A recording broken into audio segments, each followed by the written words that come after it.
Peço que você pegue a sua Bíblia, abra, por favor, Evangelho de Marcos, capítulo 5. A gente vai ler um versículo, dois versículos, aliás, versos 18 e 19. Hoje nós estamos no nosso culto da família, e você veio aqui para exaltar a Deus. Pode baixar um pouquinho aqui, só um pouquinho.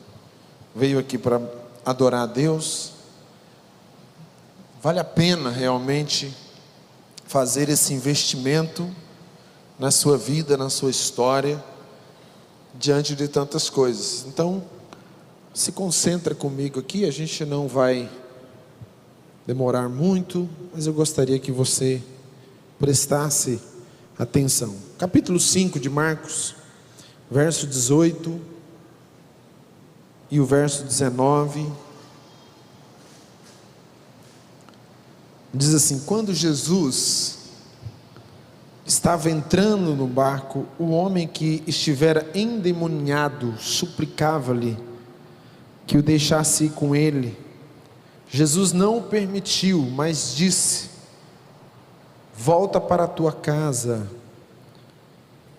e anuncie-lhe quanto o Senhor fez por você e como teve misericórdia de você. Então aquele homem se foi e começou a anunciar em Decápolis o quanto Jesus tinha feito por ele.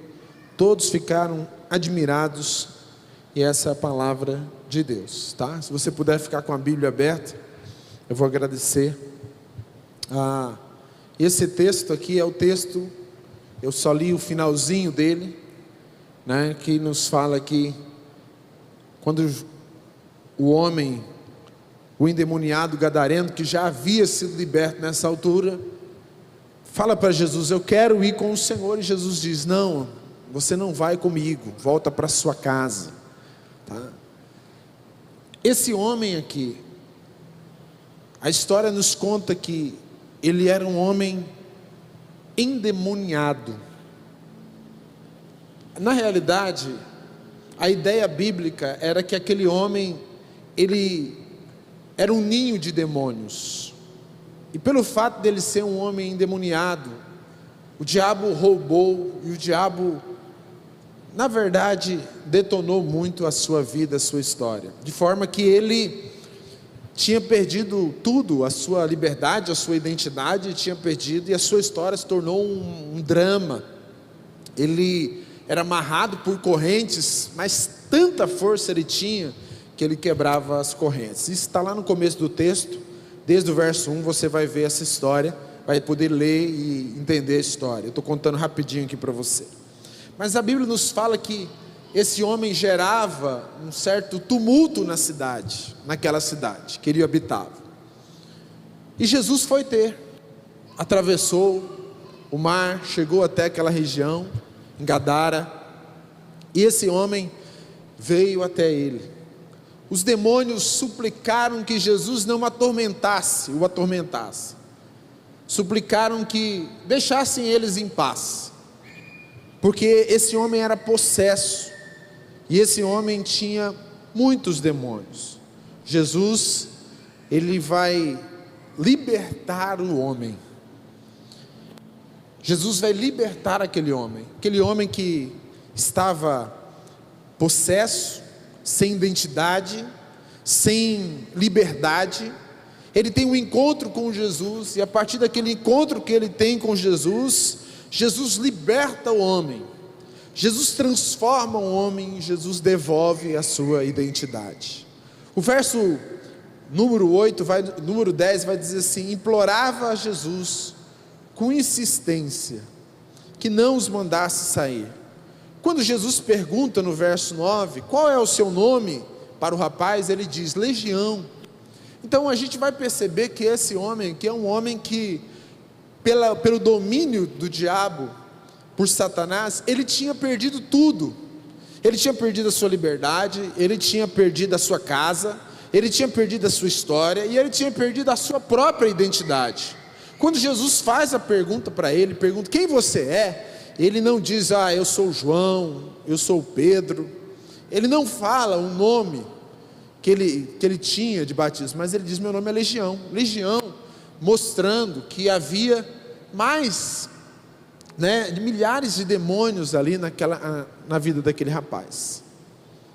Tamanha foi o estrago que Satanás fez na vida desse rapaz. Mas quando ele se encontra com Jesus, Jesus vai libertar esse homem, e vai trazer uma tamanha libertação. Há um alvoroço na cidade, há a questão também, que os demônios entram nos porcos. Eu estou passando bem rápido para você entender. As pessoas da cidade não ficam bem com Jesus, por quê? Porque de certa forma Jesus, ele mexe com a calmaria, que não tinha calmaria daquela cidade, mas eles não estavam muito preocupados, o povo da cidade, com um endemoniado. A preocupação deles maior era de fato com a sua economia. Quando esse homem se vê liberto, os homens chegam diante de Jesus e do rapaz. O rapaz está sentado, escutando Jesus. Ele está bem, ele está limpo, vestido, e agora ele está ouvindo a palavra de Jesus, porque agora ele é um homem liberto. Ou seja, aquele encontro que ele teve com a pessoa mais importante, que é Jesus, transformou totalmente a sua vida. E aquele homem que antes era possesso, escravo, um homem sem identidade, agora é um homem que está aos pés de Jesus, ouvindo a palavra de Jesus. Você percebeu como é que é transformador o encontro que a gente tem com Jesus? Como é poderoso, Como é abençoado o nosso coração. E esse homem ficou tão impressionado, tão maravilhado, tão abençoado, que ele, quando Jesus entrou no barco e ele ia voltar, para a sua região, o homem gritou e falou: Senhor, eu quero ir com o Senhor e quero fazer essa obra aí. Eu quero fazer a obra com o Senhor. Ele foi tão impactado pela libertação, que é naturalmente que ele queria andar com Jesus, que é o Filho de Deus. Jesus diz o que para ele? Não. A Bíblia diz assim: não permitindo, Jesus diz: volta para tua casa. Vai lá e anuncia aquilo que o Senhor fez na sua vida, e como Ele teve misericórdia de ti. Volta para tua casa. E a Bíblia diz que ele voltou e anunciou em Decápolis, que não é uma cidade, mas é uma região de 10 cidades. Começou a anunciar todos os benefícios que o Senhor Jesus fez na sua vida, se tornou um grande missionário. Agora, essa expressão que Jesus usou aqui me chama muita atenção, e eu fiquei pensando sobre ela essa semana, porque ela é muito interessante. Quando ele diz assim: volta para a tua casa, Por que Jesus pediu para esse homem voltar para casa? Pensa comigo aqui. Imagine um homem que fazia o que aquele homem sempre fez, endemoniado, toda essa história que eu contei aqui, acorrentado, cheirando tantos problemas, não se vestia bem, e agora é liberto. O que Jesus poderia pensar? Que garoto propaganda, não é? Todo mundo que olhasse para aquele homem ia pensar assim: esse Jesus é o Messias mesmo. Olha, esse homem aqui já deu tanto trabalho, esse homem aqui já quebrou tantas coisas, esse homem na nossa região toda aqui já fez muitos estragos. Então Jesus poderia pensar, obviamente, como ele já falou para outros homens: me siga. Mas no caso desse homem, ele diz: volta para casa. Por que voltar para casa era mais importante para esse homem do que seguir Jesus? No caso, seguir os passos de Jesus. Voltar para casa é muito importante, especialmente no caso desse rapaz. E voltar para casa é algo que nós precisamos fazer, A palavra de Jesus vai nos dizer que nós precisamos voltar para a nossa casa. Nós precisamos voltar, ter uma voltar os nossos olhos, voltar a nossa atenção, voltar a nossa mente. Será que nós não estamos vivendo uma época tão atrapalhada, tão difícil? Será que nós não estamos vivendo uma época tão complicada? Eu ouço tantas coisas todos os dias, irmãos, sobre família, sobre casa, sobre casamento, sobre filhos. Eu acho que nunca foi tão relevante a gente pensar que nós temos que voltar para casa, que nós temos que voltar os nossos olhos, a nossa atenção, a nossa mente para a nossa casa. Por que voltar para casa é tão importante? Porque no caso desse homem, para o nosso caso, a gente vai perceber que Jesus está dizendo para ele assim: olha, a sua missão primária começa na sua casa. Porque muitas vezes a gente quer fazer missão lá fora. A gente é tão impactado, a gente é tão abençoado, e é uma benção mesmo. A gente recebe essa transformação tão grande, e a gente fala assim: agora eu vou ganhar o mundo inteiro. Só que a gente perde da mente que o mundo inteiro começa em casa, na nossa casa, no nosso lar, nos nossos filhos, na nossa esposa, no nosso esposo, nos nossos pais, nos nossos que estão dentro de casa. Então a principal missão que temos é a nossa família.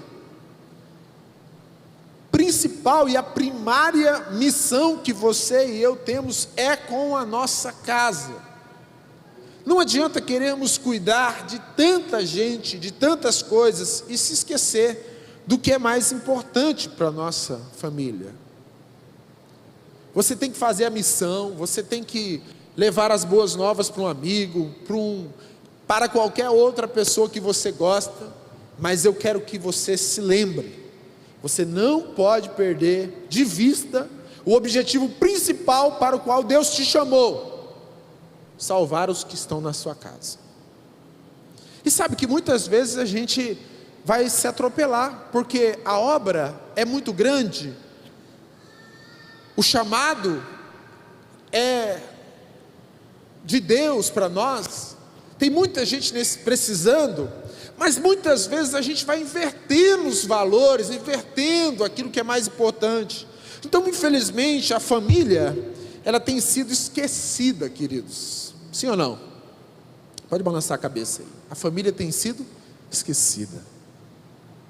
A gente está trabalhando demais, né? A gente está fazendo muita coisa, e a gente está fazendo a obra também de Deus, que é uma bênção, mas muitas vezes a gente está esquecendo dos nossos. Existe uma espécie de abandono hoje. Como é que é você abandonar o lar dentro de casa? Tem? É possível? É possível você abandonar o lar dentro de casa? É possível. Você pode estar dentro de uma casa e não tem mais conversa. Você pode estar dentro de uma casa e não tem mais contato. Você pode estar dentro da casa, os casais podem estar na mesma casa, dormindo em quartos separados. Irmãos, e vocês não sabem quanto que isso acontece. Talvez saibam. Como isso está comum hoje, infelizmente. Abandono. Abandono de relacionamento, abandono de contato, abandono de conversa.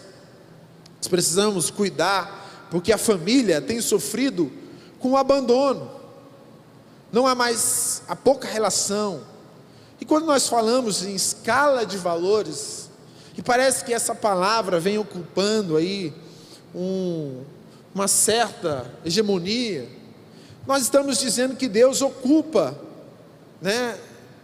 Nós estamos falando que é necessário a gente resgatar os valores. Se eu fosse perguntar para vocês aqui, eu acho que 90% ou talvez mais, se eu fosse perguntar assim, quais são os principais valores da sua vida? Eu já falei isso aqui em algum momento, mas é importante agora, tá? Você ia dizer provavelmente assim: Deus, número 1.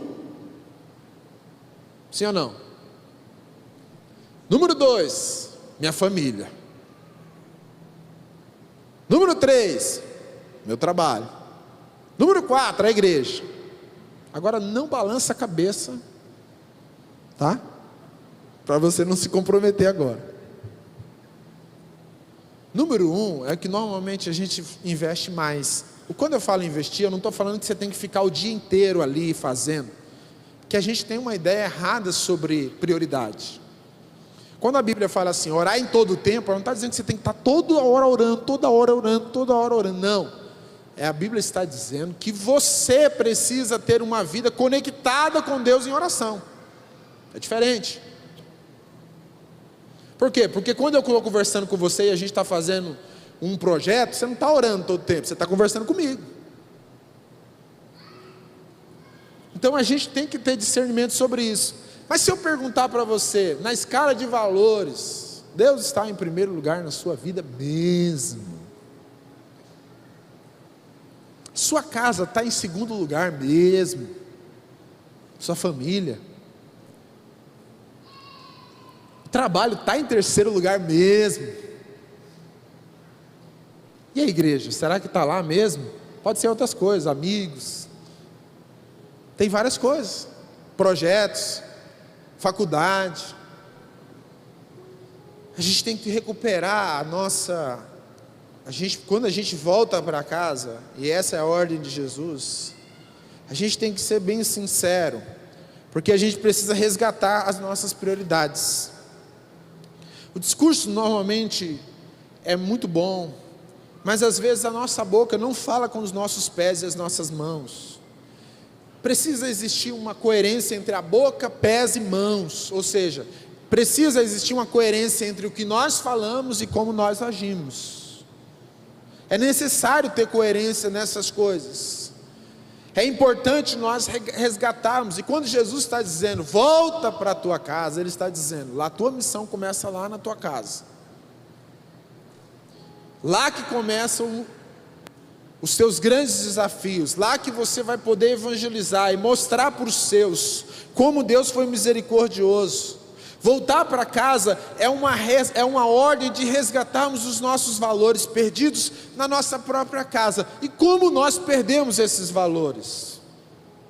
O que são os valores? De forma bem simples. Eu ouvi aqui de uma pessoa que nos ensina muito. Os valores são as placas no caminho.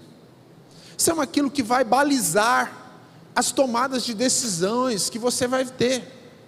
Então, se a Bíblia é um valor para você, toda vez que você vai fazer negócios, você vai fazer negócio segundo a palavra de Deus. Entendeu? Então, misericórdia é um valor importante para você. Você olha para o seu próximo e olha para o seu próximo na necessidade com misericórdia, é um valor. Então, valores são importantes. E nós temos perdido os valores. Eu ouço muita gente falar, os valores da família. Os valores da família. Eu fico perguntando às vezes, será que as pessoas sabem quais são os valores de verdade da família cristã? Como nós estamos perdidos, irmãos. Nós perdemos o valor da comunicação. Nós perdemos o valor da mesa. Eu não estou com meu celular aqui, mas a gente pega hoje... E cada vez mais a gente está viciando os nossos filhos em tela. E eu escutei de uma pessoa essa semana, logo ontem aqui, eu escutei uma pessoa conversando comigo, poxa, mas é um desafio muito grande criar filhos e tudo. Mas assim, para a gente ter paz, a gente tem que colocar um celular na mão dele. Vocês estão dando risada porque é o drama de todo mundo, não é? Quando a gente é tentado, não é? E aí o que acontece? Muitas vezes você está na mesma casa, nós somos 4, 5, 6 na mesma casa, um está aqui, um está ali, outro está ali, outro está ali, outro está ali, outro está ali. E a gente passa o dia inteiro sem conversar. Não tem mais mesa. Não tem mais olho no olho. O filho já não conhece mais o pai não conhece o filho. E quando ele se percebe o pai, ele toma um susto. Porque ele chega, o filho chega e ele não chega falando se quer, se você quer, pai, ele chega anunciando, pai, o meu negócio agora é assim. Aí você fala, meu Deus, misericórdia, eu te levei na igreja a vida toda. E aí você dá um pulo para trás e fala assim, aí você começa a fazer um caminho errado. O que é que eu errei com esse menino? Você começa a se culpar. Você já ouviu eu falar 1, 2, 3, 4 vezes. Irmãos, a conta chega. Se você não conversar, se você não se voltar para casa, se você não passar um tempo, com tudo isso que eu estou falando, conversando, ensinando a Bíblia, levando para a escola bíblica, trazendo para a igreja, fazendo todos os movimentos espirituais, ainda fortemente você será atacado. E há ainda uma proporção muito grande que você ainda fuja das suas mãos o controle. Então voltar para casa é uma necessidade para a gente resgatar os valores, o valor da honestidade. Eu estava escrevendo isso aqui essa semana, e eu estava lembrando o meu pai e a minha mãe, mas principalmente meu pai, que morreu muito cedo, quando eu era muito cedo, eu tinha 12 anos, 13 anos, mas eu lembro que meu pai falava isso, ele falava assim: nunca pega nada de ninguém, o que é seu é seu. E eu fiquei lembrando disso, eu falei assim, é um valor, a honestidade, né? E a gente às vezes não... A gente quer que a igreja faça isso, a gente quer que a escola faça isso, a gente quer que o pastor faça isso, a gente quer que o discipulador... Não, quem tem que fazer isso é você. A gente só reforça aqui, a gente só ajuda você. Esse não é o nosso papel principal, o nosso papel é reforçar, nosso papel é te ajudar. É por isso que nós valorizamos tanto crianças, é por isso que nós valorizamos tanto os adolescentes, é por isso, queridos, que quando você é mais velho aqui, nós que somos mais velhos, quando você vê um adolescente na igreja, você tem que falar assim, por mais que ele tenha todos os ajustes, porque você tem que ter paciência com ele, irmão. Lembra quando você tinha 12 anos, como é que era?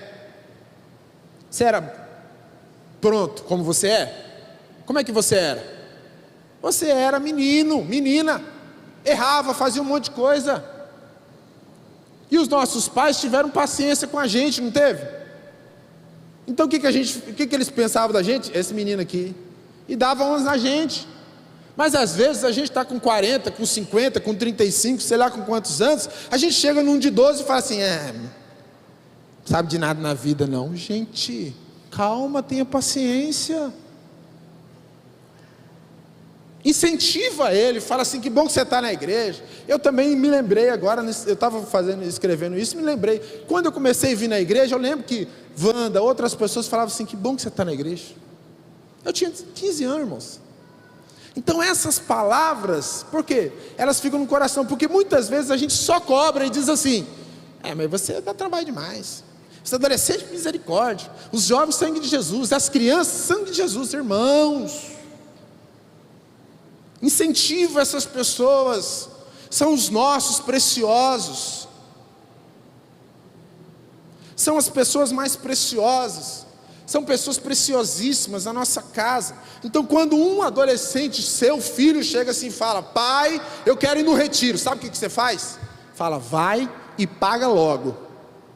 Eu pastoreei jovem adolescente 12 anos, eu sei como é que é. A pior coisa que você pode fazer na vida, pai de adolescentes aqui, jovens, é vetar eles de vir na igreja. Irmãos, tira o videogame, tira o celular, tira redes sociais, tira qualquer outra coisa, menos a igreja. E a gente não sei, muitas vezes no erro a gente fala assim, você não vai mais na igreja, está indo muito para o ensaio. Ô meu irmão, você não sabe o que você está fazendo, você está dando um tiro no seu pé. Quando o seu filho fala, eu vou para a igreja, você fala assim, filho, eu te levo, se você quiser. Pega ele, traz no culto, deixa ele aqui. Ou muitas vezes fica com ele. Se ele tem vergonha, fala, não, eu vou ficar com você até ele se enturmar.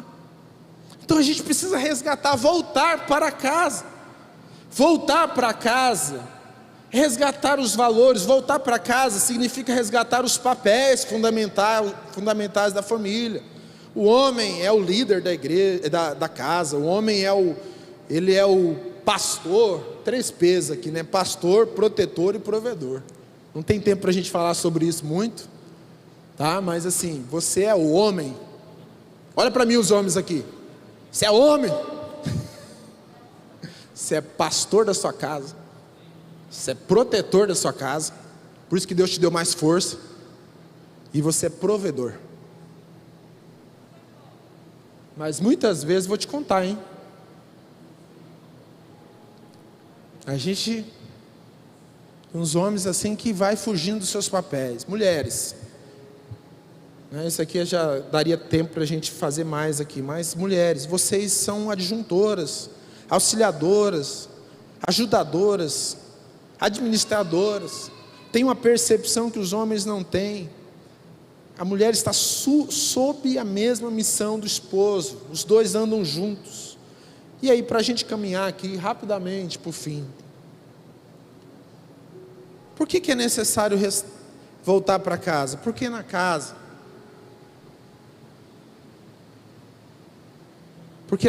a gente precisa restaurar os relacionamentos. Aquele rapaz precisava voltar para casa. Agora pensa só, quanto estrago ele fez na família? O rapaz aqui, o gadareno, quanto estrago ele fez na família dele? Imagina. Fez ou não fez? Jesus está dizendo assim: você quer me seguir, né? Mas antes de me seguir, vai lá restaurar a sua casa. Vai lá pedir perdão para o seu pai. Vai pedir perdão para sua mãe, ou vai pedir perdão para sua esposa. Pode ser que ele tinha tido uma esposa. Você quer fazer a missão comigo? Você quer evangelizar? Você quer fazer a obra de Deus? Vai lá restaurar. Nós queremos muitas vezes cuidar de tantas outras pessoas, mas às vezes nós estamos perdendo. E é necessário fazer o caminho de volta. Gente, fazer o caminho de volta é muito difícil e desafiador, não é? Não é verdade? Por que é tão difícil voltar para casa? Por que é tão difícil fazer o caminho de volta como o filho pródigo fez? Porque a gente tem que abrir mão do orgulho. Porque a gente tem que se humilhar. Esse homem poderia chegar em casa e falar assim: agora é o seguinte, eu já estou transformado, e pegar uma mala e vazar atrás de Jesus. Mas não, Jesus falou assim: você vai lá para a sua casa, e você vai restaurar e fazer o caminho de volta. Será que nessa noite a gente não tem que fazer o caminho de volta? Será que não tem uma necessidade de fazer um caminho de volta? Jesus está falando isso porque precisava ter perdão. Jesus está falando isso para esse homem porque ele precisava pedir perdão, ele precisava restaurar as relações, ele precisava restaurar os relacionamentos quebrados. O novo convertido, uma pessoa quando encontra com Jesus, quando ela tem um encontro pessoal com Jesus, quando ela se encontra realmente com a pessoa de Deus, ela é tão impactada, tão transformada, que ela precisa sim fazer o caminho de volta, e ela precisa restaurar o que foi quebrado. Então não tem como você dizer que eu me encontrei com Jesus e continuar com a vida do mesmo jeito.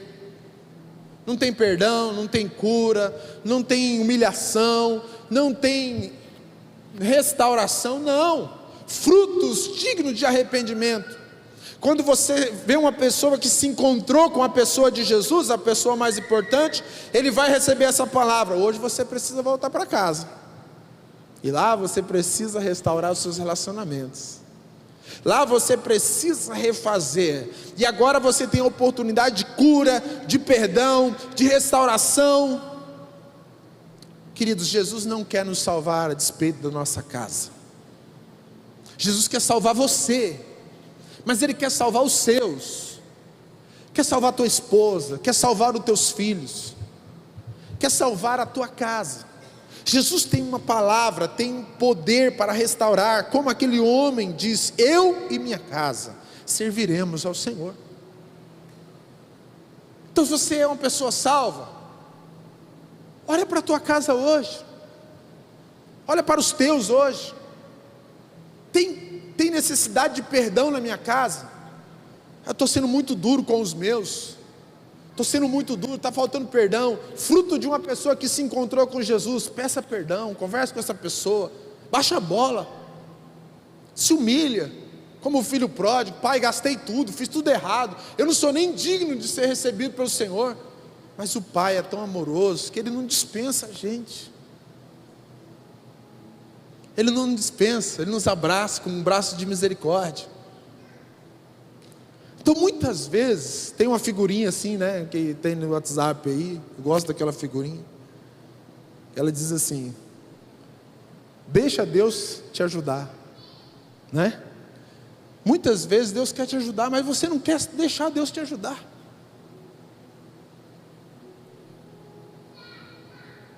Deus está falando: vai lá e pede perdão. Aí você fala: não, ela que fez, ela vai se lascar na minha mão.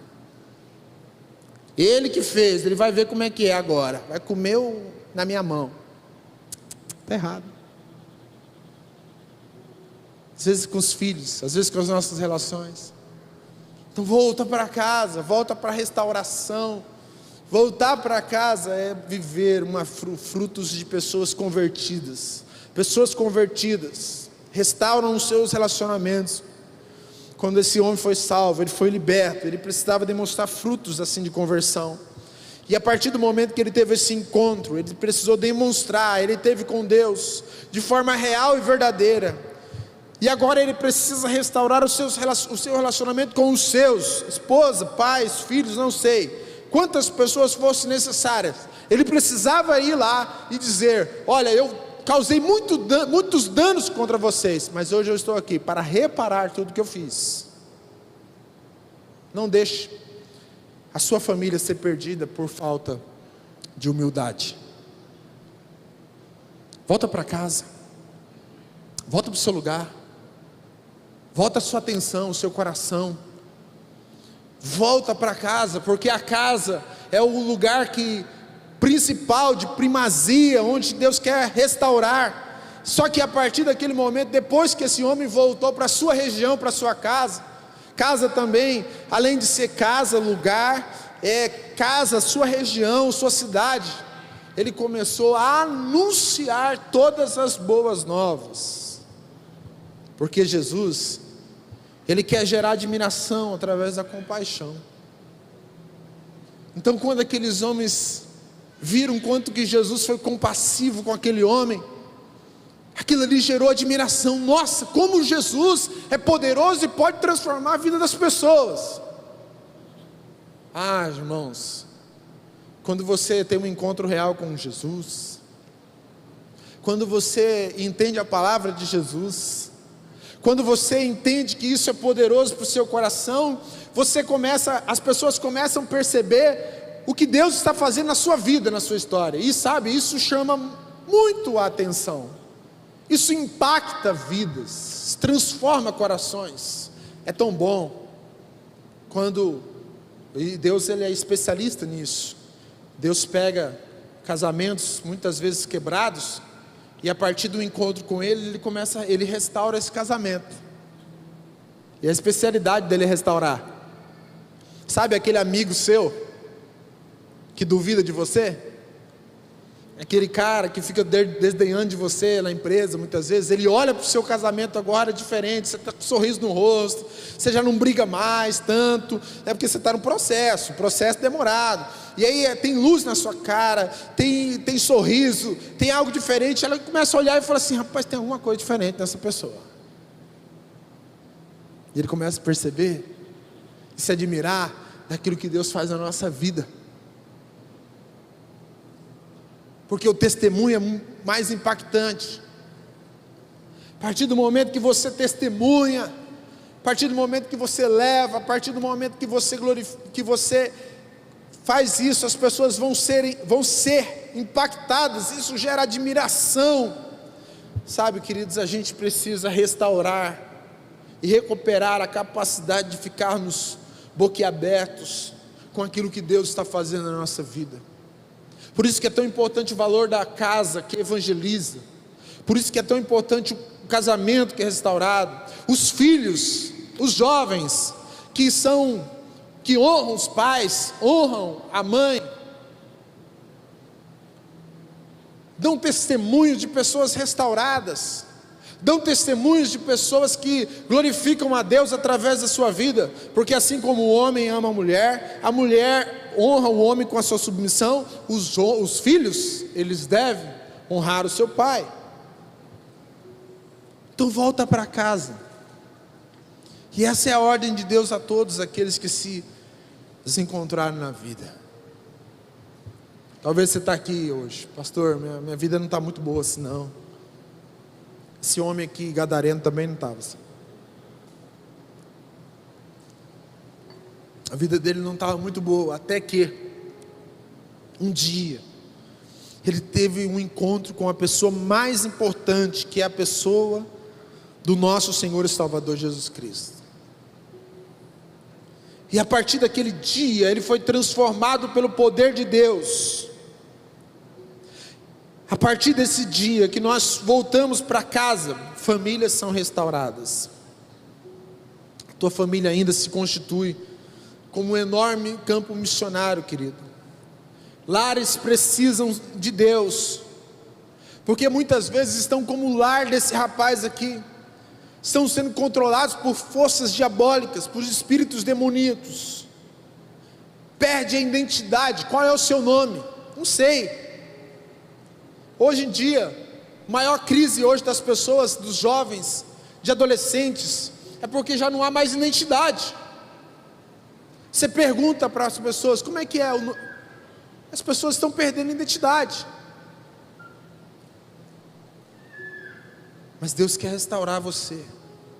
Deus quer restaurar o seu casamento. Deus quer tirar a frieza, a avareza, a falta de amor, a falta de perdão. O homem que estava possesso pelo diabo agora está cheio de Deus. E ele está ouvindo a palavra de Deus. Você pode estar pensando assim, mas o que é impossível, pastor? O que é difícil para Deus? Nada é impossível para Deus. Deus, Ele pode restaurar o seu casamento nessa noite.